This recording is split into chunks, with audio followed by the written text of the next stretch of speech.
Welcome to StarCraft 2 Battle Report.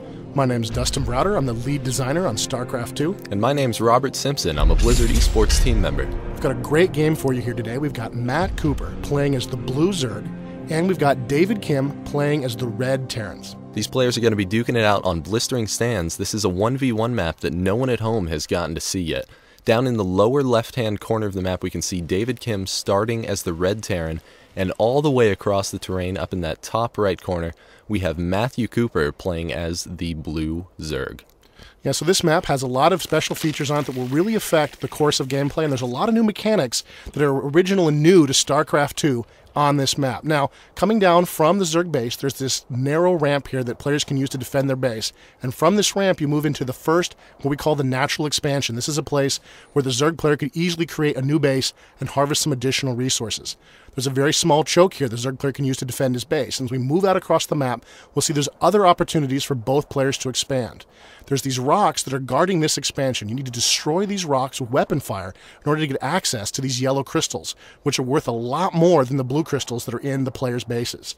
There's also these Xel'Naga watchtowers, which players can capture with a single unit that gives them vision over a wide area of the map. These are very, very key to understanding what's going on in the map and to be able to scout your enemy's movements before he moves to engage you.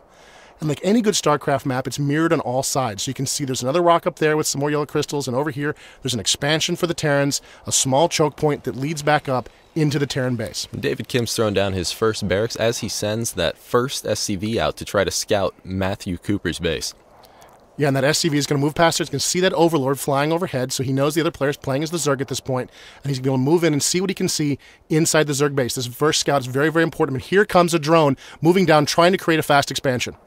And here he goes. It's looking like that SCV is just going to miss that drone. We can see that Matt Cooper was saving up his minerals to try and get the fast expand down. And it looks like David Kim moves away. He doesn't see this expansion. And Matthew Cooper seizes the opportunity and places that natural expand. What a great move by the Zerg player. That SCV could totally have blocked that drone from making that hatchery. The hatchery cannot build where the SCV is standing. So the SCV could just hung out there and blocked that drone from making that hatchery. Instead, the drone sneaks off, hides in the back, and he's able to make the expansion, put the hatchery in play, and the SCV is reduced to just scouting around inside the Zerg base. And so David Kim is moving this SCV around, and it looks like Matt Cooper tries to throw down a spawning pool, but that SCV gets a little revenge by blocking it, delaying it for a few seconds. Matthew Cooper knows that he needs to get down that spawning pool to keep up, and there it goes. Yeah, that's exactly what he was hoping to do with the hatchery. He could have kept that hatchery occupied and off the board for a long time, but instead the hatchery has gone down, and now even the spawning pools go down, and that SCV is just reduced to scouting around inside the base. And now David Kim's base, he's just building like usual. And back over at that natural expansion, David Kim is not giving up on harassing this natural. And there goes a bunker. What a great move by the Terran players, putting a bunker into position there. And you can see the drone is attacking the bunker, trying to attack the SCV to make sure that bunker doesn't go into position. If the Terran player can get any troops into that bunker, it could be a real problem for the Zerg player. Now, the Zerg player is not discouraged by this move. He's moving out an extra drone to give it just a little bit back up. He wants that hatchery to finish. It is imperative to his strategy to get that fast expand. And here comes the Terrans trying to reinforce that bunker. He's got another SCV, and his first Marine is moving across the map, trying to get to that bunker in time so he can really use that bunker to tear apart that hatchery and just cause all kinds of problems for the Zerg player. Like we can see that Matt Cooper's spawning pool just finished up, and there we can see 4 Zerglings being built. He's going to need those Zerglings to take down that bunker. Now you can see in the upper left-hand corner there, we've got our new overlays that show us what's going on the map, and you can see there are 4 Zerglings currently in production right now, and a Queen, which could be instrumental in protecting this Zerg base from this very aggressive move by the Terran player. And Matthew Cooper is going for Banelings as well. We saw him put down that extractor a little bit earlier. He now has some gas. He's getting those Banelings started. They deal absolutely enormous damage to ground units. And there, the one Marine has gotten into the bunker, and the bunker is being repaired by the SCV, and the Terran presses on. The creep is expanding around the bunker, but it's not going to be enough to really stop this bunker from doing a lot of damage. The Zergling, 4 Zerglings is not enough to take down that bunker, so especially with the SCVs in the area. So he's going to back away and move to a position here where he can block any additional reinforcements from moving to engage against this bunker. He doesn't want any more Terran forces to get in here and help this bunker out. And you can see those Zerglings are dancing back and forth on the left-hand side of your screen while the Queen dances around looking for an opportunity to come in and strike at this bunker. And here's some Zerglings moving in. Oh, not quite liking the look of that. They need more reinforcements than that. Moving away to a chance where they can move everything in to attack the bunker. Now Matt Cooper's moving in with everything all at once. Right as his spine crawler is just about to finish up, he is going to lay down too much fire on that bunker for those SCVs to handle. It's looking like a relatively large loss for David Kim. Yeah, he's taken out that Marine and he's taken out that bunker, and it looks like the Terran's hopes of sort of an early victory against this expansion have been dashed.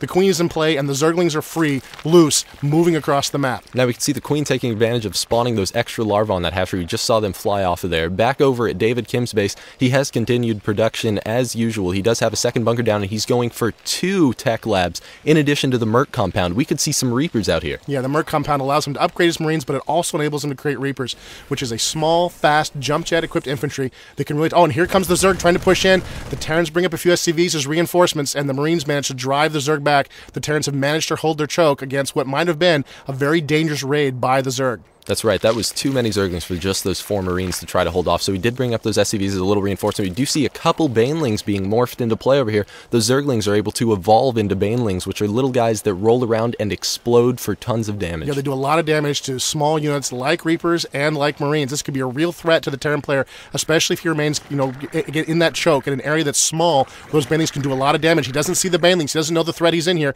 He's just dancing out, trying to push the Zerg back, and the Zerg are backing away a little bit, trying to get the Terrans to draw away so they can really use those Banelings and Zergling to just tear them to pieces. Now he's trying to keep all these units occupied while his Banelings get into position. Here he goes. It's looking like he's moving in, going to try to use those Banelings to deal some terrible damage on that Terran player. Oh, and he manages to avoid the SCV. What a great move by the Zerg player. He's moving in. He's trying to find the perfect spot, and there he takes out a couple of Marines. What a great move. And it looks like the Marines are running for their lives now, trying to get away. He's got 1 Marine, 1 SCV on the run as he tries to get out. He's got 2 Reapers in the base, but it's looking very, very bad for the Terran player right now as the Zerg move in for what could be the kill.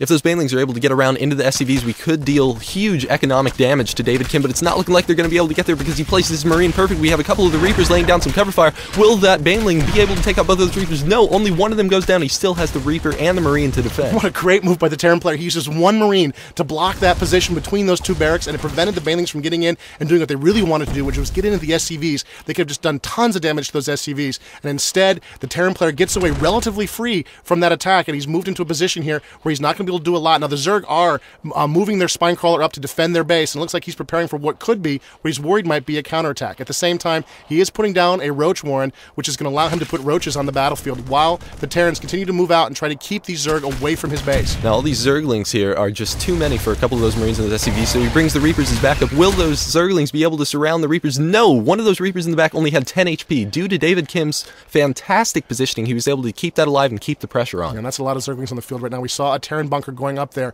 by the Terran choke point there. That'll be a huge help for the Terran player. He's really going to need that. Meanwhile, we can see here in our overlays that the Zerg are researching Burrow, which could be a very effective weapon for the Zerg to continue his harassment of the Terrans. 1 Reaper scouting around trying to see what he can see. What a mistake. He's been surrounded and destroyed by the Zerg, who right now have complete control of the entire map. Ooh, what a futile loss for David Kim. That was, it certainly wasn't worth anything. So we can see that David Kim is going for this command center. He knows that he needs to expand, or else Matt Cooper is going to pull ahead on that economic advantage. And you can see here the Zerg are trying to break through these rocks that are a backdoor into the Terran base. At the same time, the Terran player is very, very aware of this threat. He knew this was a possibility the minute those Zerg moved away, and he's moved the SCV over here to create a supply depot where he can watch these rocks. And now the Terran player is very, very aware of the danger of these rocks being destroyed. He's going to bring some Reapers up and try to defend these rocks so that the Zerg don't break in and just destroy his entire base. So those Reapers are able to hop off the cliff and pressure those Zerglings, and they're going to run away and try to hide behind the bushes. Those Reapers don't want to go behind the brush. He doesn't want to move past the brush, absolutely, because the brush is something that blocks